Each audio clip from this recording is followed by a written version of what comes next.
Welcome back to it. Happy Friday. New episode of the Bullpen. That means it must be Friday. I'm recording it on Friday as well. Got off work. Weekend has started. My weekend started at 4 p.m. today. I was able to make a switch real quick, thankfully. Make a switch real quick and start enjoying my weekend. And kicking off my weekend, I'm recording the podcast. So if you're here, I'm happy about it. Welcome to it. Happy Friday. Let's talk about some fucking baseball. Jasson Domínguez, you saw the title, and yes, that is the correct spelling. He spells his name with two S's. Jasson Domínguez. Dude's 20 years old. He's 20 years old. He made his debut about a week or two ago, I believe. I think he's maybe a week and a half. I don't know. But he made his debut not too long ago, and very first at bat. On the mound pitching to him, Justin Verlander, 40 years old. First ballot Hall of Famer. One of the most accomplished pitchers of all time. Dude's been doing it forever, my entire life. He's 40. He's been in Major League Baseball for the majority of my life. But first at bat in Major League Baseball, hits a home run off Justin Verlander. Again, he's 20 years old. 20-year-old Jasson Domínguez can't even have a legal drink, but he just homered off of one of the best pitchers of my lifetime so far. Imagine that. 20 years old doing something that cool. So, and I mentioned, it might have been last week, that I had one transaction left for my fantasy team, and I used it to pick up Jasson Domínguez. So, and I've been playing him every day, and I'll be honest, I didn't think, he's off to a great start. I mean, he's hit 3 home runs, he's batting .292. It's a small sample size, he hasn't played. I don't even think it's been 2 weeks. Again, small sample size, but you know what? If you're 20 years old and you come in and your first major league at bat and you go yard off one of the best pitchers ever, I mean, holy shit. That'll earn you episode 17 on the Bullpen podcast, I fucking tell you. No, but it's cool. It's a really fucking cool thing that happened. It's a really cool thing that he came in and did that immediately. And again, I picked him up in fantasy, so I have some stock in this, And the Yankees haven't been too good this year, but they got this guy, Jasson Domínguez, and they got Anthony Volpe, who's also had a pretty decent rookie year. I mean, some people will say that he hasn't been that good. His batting average kind of sucks. But, I mean, he's played in damn near every game for the Yankees, and I think dropped the notebook. But he's played in damn near every game for the Yankees, and he's been good. He's stolen bases. He's hit like 20-some home runs. I mean, what the hell? So the Yankees could have something special next year, just like the Cardinals, The Cardinals got some young players that I'm real excited for. Jordan Walker, Nolan Gorman, Mason Wynn. 3 very young players who are incredibly talented and could do some really, really great things for the Cardinals in the next few years. So, Cardinals and Yankees both had a down year, but they got reasons to be real excited for next year. So, end of year mindset. We're at September 8th. We've got about 20 some more days of the regular season of meaningless Cardinals baseball. And then it's just going to be like any other offseason. What's the difference in not making the playoffs versus going to the wild card round and losing immediately? I mean, it's not that much of a difference. I mean, it's like another week or so of, having hope that something amazing could happen, and then you're just in the same boat again. So, in the grand scheme, the Cardinals' shitty season doesn't cost me as much time as you would have thought, but it has been grueling. Make no mistake. It's been grueling, but holy shit.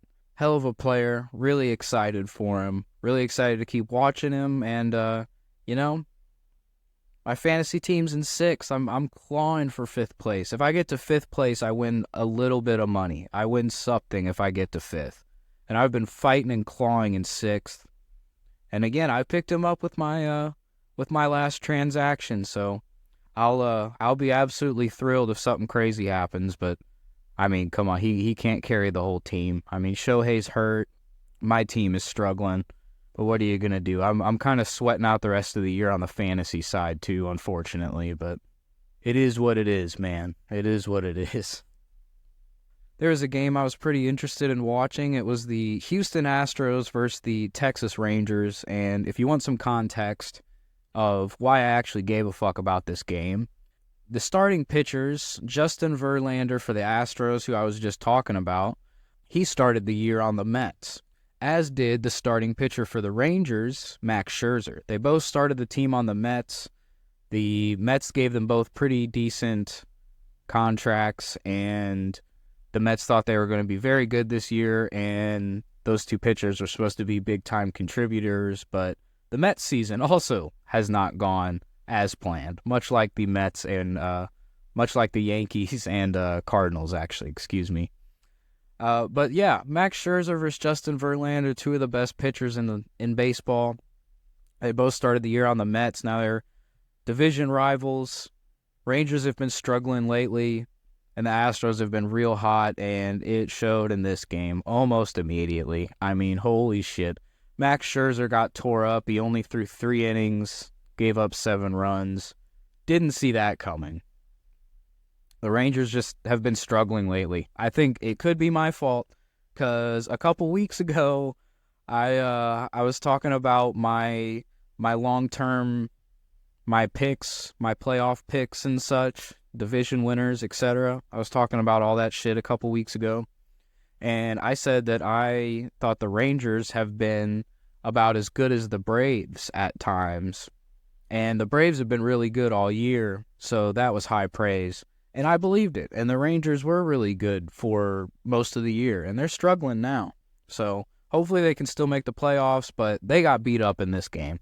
I think the score was like 12-3 or something. I think Marcus Semien, the second baseman for the Rangers, just drove in all their runs. Because Max Scherzer, or sorry, not Scherzer, Verlander for the Astros, the very first pitch he threw, it got hit out. Absolute piss missile hit by Marcus Semien.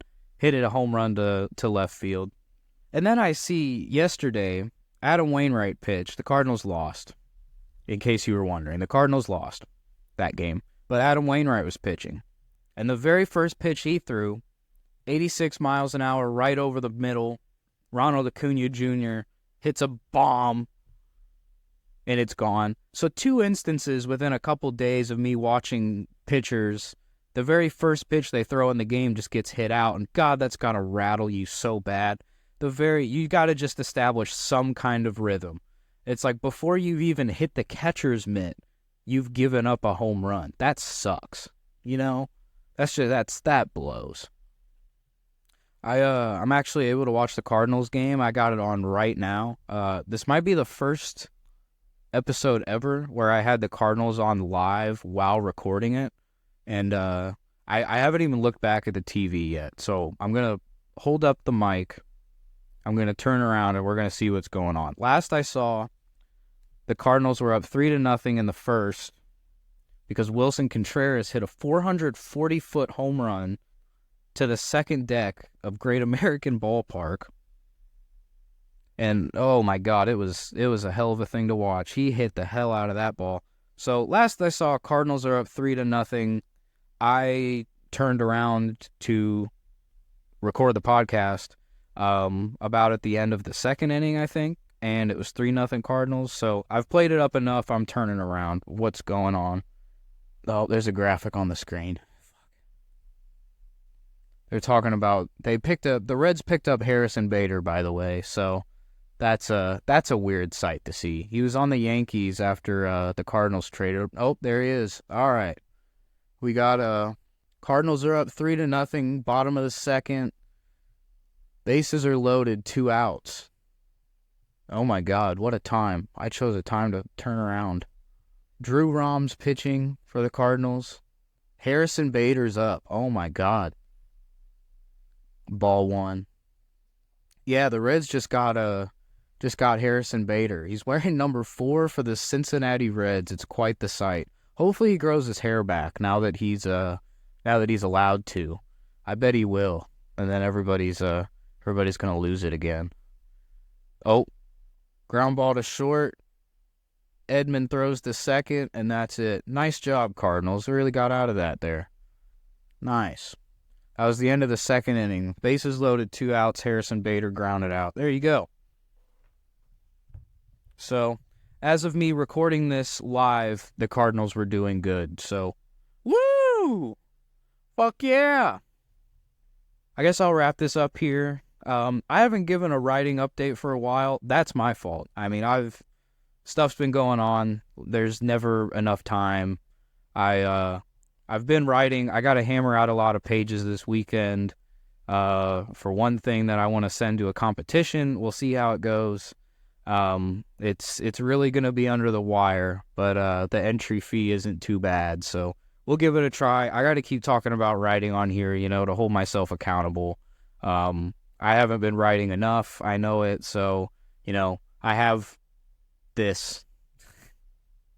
So I got to use it to keep myself accountable, I think. So we're going to get back to that. So, I've been good with accountability when I've, made week-to-week promises, I'd like to think. So here I am now saying expect consistent writing updates, I guess. Me and my buddy Zach were working on something too that we're really excited about. I think it's going to be a really fun movie, and we've been really excited writing it. So that's been a good time doing that, doing some of my own stuff. Again, I could always be writing more. I could always be writing more. So maybe I need to keep using this to keep myself accountable. So I think I'll keep doing that, We'll stay that course and see if I get better results. I'll have something fun to talk about next week.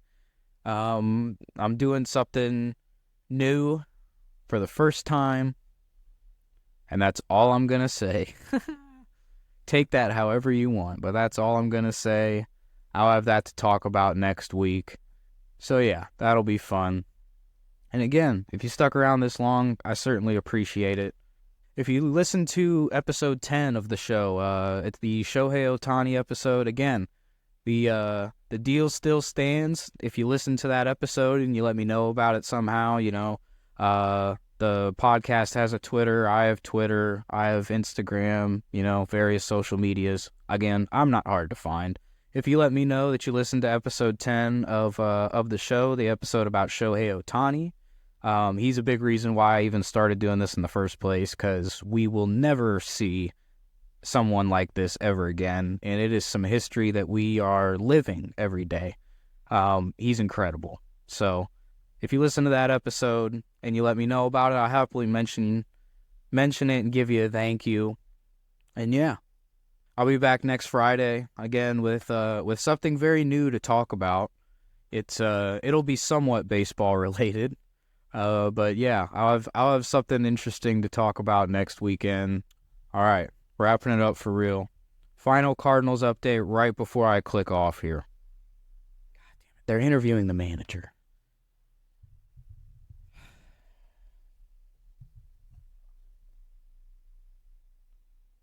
Still 3-0, top of the third. Tyler O'Neill's up to bat. He just took ball one. We'll play out the rest of this at-bat since we have the opportunity to here. Fun fact, I also have Tyler O'Neill on my fantasy team, so if he wants to help out the Robert Crawford fan club and get something cool here. 2 balls, no strikes. Ooh, 3 balls. 3-0 to Tyler O'Neill. Please don't walk. That would be so boring. That would make all of this pointless. He swung 3-0 at a shitty pitch. Harrison Bader runs in, makes the catch. Okay, now I wish he walked. That was... hell. We're still up 3-0. Whatever, fuck it. Go Birds. Have a great weekend.